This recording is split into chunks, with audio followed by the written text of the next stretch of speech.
যশোর জেলার ঝিকরগাছা থানার আলোকিত প্রতিষ্ঠান, নন্দিত প্রতিষ্ঠান ঝিকরগাছা মহিলা কলেজ থেকে আপনাদেরকে স্বাগত জানাচ্ছি। ঝিকরগাছা মহিলা কলেজ 1995 সালে প্রতিষ্ঠিত হয়। আর এই প্রতিষ্ঠা লগ্ন থেকে ঝিকরগাছা মহিলা কলেজের সুনাম কিন্তু শুধু যশোর কিংবা ঝিকরগাছা নয়, সারা দেশে যশোর ঝিকরগাছা মহিলা কলেজের আছে সুখ্যাতি।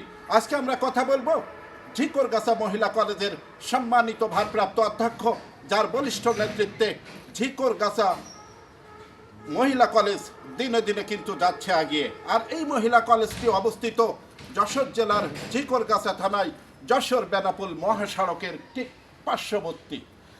যাই হোক, আমরা কথা বলছি সম্মানিত অধ্যক্ষ, ভারপ্রাপ্ত অধ্যক্ষ মোহাম্মদ ইলিয়াস হোসেনের সাথে, ইলিয়াস উদ্দিনের সাথে। আসসালামু আলাইকুম স্যার। ওয়ালাইকুম আসসালাম। কেমন আছেন স্যার? আলহামদুলিল্লাহ। আলহামদুলিল্লাহ। স্যার, আমি জানতে চাচ্ছি আপনার স্কুলে এই মহিলা কলেজে ন্যূনতম কতজন ছাত্র ছাত্রী পড়ালেখা করে? নিয়ার অ্যাবাউট প্রায় 1000 মতো। Wow, great. Near about 1000 students studying in this college. So what to imagine 1000 students studying in this college. Wow, great.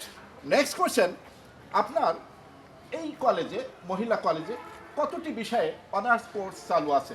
8টি বিষয়ে অনার্স কোর্স চালু আছে আমাদের এখানে। আরও চালু আছে বাংলাদেশ উন্মুক্ত বিশ্ববিদ্যালয় পরিচালিত এইচএসসি প্রোগ্রাম এবং বিএসএস প্রোগ্রাম। আমাদের এখানে চালু আছে ভোকেশনাল ইন্টারমিডিয়েটের, আমরা ব্যবসায় শিক্ষা বিভাগ যেটা বলি, ভোকেশনাল হিসেবে পরিচিত, আমাদের সেই বিভাগও চালু আছে।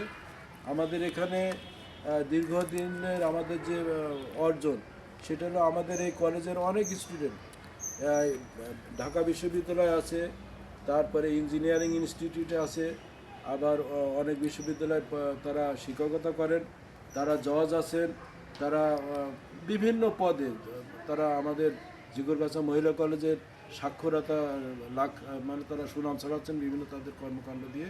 তো আমরা প্লিজ আর আশা করছি যে আমরা খুব অচিরেই আমাদের এই কলেজে MA বিভাগ অর্থাৎ মাস্টার্স বিভাগ অচিরে আমরা চালু করব। আমরা সেই দিকে এগোচ্ছি ইনশাল্লাহ। আমাদের ঝিকরগাছাবাসীরা তথা বাংলাদেশের প্রত্যন্ত অঞ্চলের লোকজন এই মহিলা কলেজকে নিয়ে অনেক স্বপ্ন দেখে। আমি মাত্র 5-6 মাস হলো যে আমি দায়িত্ব নিয়েছি ভারপ্রাপ্ত অধ্যক্ষ হিসেবে। আমি চেষ্টা করছি যে আমাদের শিক্ষক সহকর্মীদেরকে কিভাবে সহযোগিতা করা যায়। ইতিপূর্বে তারা যেভাবে বঞ্চিত ছিল, আমরা সেই বঞ্চিত থেকে তাদেরকে আমি নিজেও সুন্দর একটা পরিবেশের জন্য আমরা সবাইকে নিয়ে চলতে পারি। কারণ প্রতিটা সহকর্মীরা যদি আন্তরিক হয় প্রত্যেকটা সহকর্মীর প্রতি, তাহলে কিন্তু একটা প্রতিষ্ঠান সুন্দরভাবে পরিচালিত হবে। আমরা ইতিমধ্যে সেই সুন্দরভাবে পরিচালনার জন্য ইতিমধ্যে আমার সকল সহকর্মীরা মনোপ্রাণ দিয়ে এই কলেজটাকে আরও উন্নত করার জন্য তারা প্রচেষ্টা চালিয়ে যাচ্ছে। ধন্যবাদ, অসংখ্য ধন্যবাদ আপনাকে আপনার মূল্যবান মন্তব্যের জন্য। আপনাকে সুপ্রিয় ধন্যবাদ। দর্শক, আপনারা এতক্ষণ শুনলেন ইলিয়াস আলী, ভারপ্রাপ্ত অধ্যক্ষ ইলিয়াস উদ্দিন স্যারের কথা। ইলিয়াস উদ্দিন স্যার অত্যন্ত সুন্দর এবং সাবলীল ভাষায় উপস্থাপন করেছে কলেজের কথা। আর ঝিকরগাছা মহিলা কলেজে খুব তাড়াতাড়ি আরও অন্যান্য বিষয় কোর্স চালু হবে। সুতরাং এই মহিলা কলেজের সুনাম কিন্তু শুধু ঝিকরগাছা যশোরবাসীর জন্য না, সারা দেশে ছড়াবে এবং সুশিক্ষায় শিক্ষিত হয়ে দেশকে আলোকিত করবে এবং সোনার বাংলাদেশ গড়ার জন্য এই কলেজের ছাত্রীরা ভূমিকা রাখবে, এটাই আমরা বিশ্বাস করি।